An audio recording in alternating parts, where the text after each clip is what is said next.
tahapan identifikasi strategi internasional. Tahapan ini dilakukan perusahaan sebelum memasuki atau mengembangkan bisnis di pasar internasional. Yang pertama dilakukan adalah A. Analisis lingkungan global. Lingkungan eksternal, politik, ekonomi, sosial, budaya, teknologi, hukum, dan lingkungan. Yang kemudian dari analisis lingkungan industri, tingkat persaingan, ancaman pendatang baru, substitusi, daya tawar, pemasok, dan pembeli.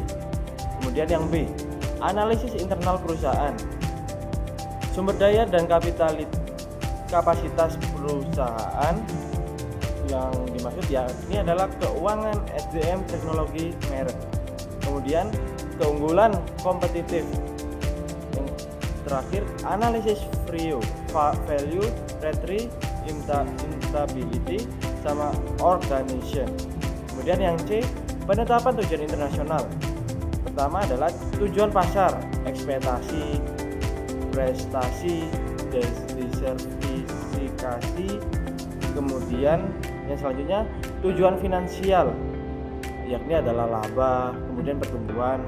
Kemudian juga memiliki tujuan non finansial, yakni reputasi global, penguasaan teknologi.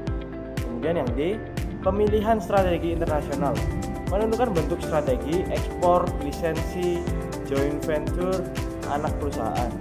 Selanjutnya menentukan tingkat adaptasi atau standarisasi produk. Yang E, implementasi dan evaluasi, menyesuaikan struktur organisasi, sistem, kontrol, dan sumber daya manusia. Dan yang terakhir, evaluasi kinerja dan perbaikan strategi secara berkelanjutan. 2. Strategi internasional dan strategi tingkat perusahaan. Yang pertama, strategi tingkat perusahaan. Strategi ini berfokus pada industri atau sektor bisnis mana yang akan dimasuki oleh perusahaan secara keseluruhan. Keputusan utama dibuat di tingkat markas besar atau korporat dan berkaitan dengan alokasi sumber daya di berbagai unit bisnis, misalnya keputusan untuk melakukan diverifikasi manajer atau akuisisi. Yang kedua, strategi internasional. Ini adalah bagian dari strategi tingkat perusahaan yang secara spesifik berkaitan dengan cara perusahaan bersaing di luar pasar domestik. Strategi internasional memberikan arahan keseluruhan untuk aktivitas global, menentukan sejauh mana perusahaan akan melakukan standarisasi produknya secara global versus menyesuaikannya dengan pasar lokal. Strategi internasional mendukung strategi tingkat perusahaan dengan mengidentifikasi cara terbaik untuk mencapai pertumbuhan dan keunggulan kompetitif secara global. 3. Strategi tingkat bisnis dan strategi tingkat departemen. Yang pertama, strategi tingkat bisnis.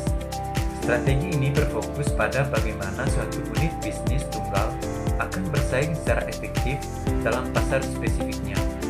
Dalam konteks internasional, strategi ini menyesuaikan cara bersaing di pasar negara tuan rumah.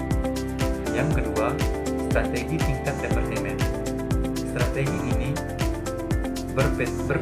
berpotensi pada fungsi internal perusahaan, misalnya pemasaran keuangan, produksi, SDM.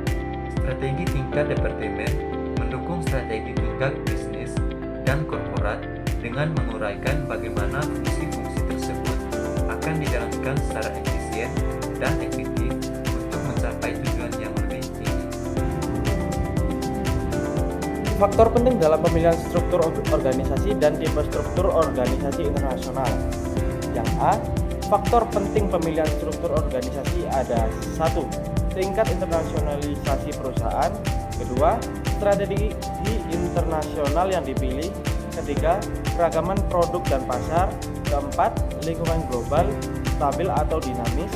Yang kelima, ukuran dan kompleksitas organisasi.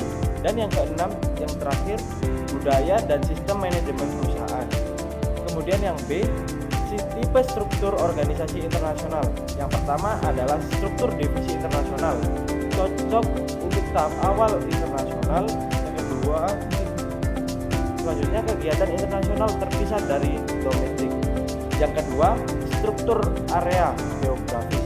Berdasarkan wilayah Asia, Eropa, atau Amerika, cocok untuk strategi multi domestik. Yang ketiga adalah struktur desa.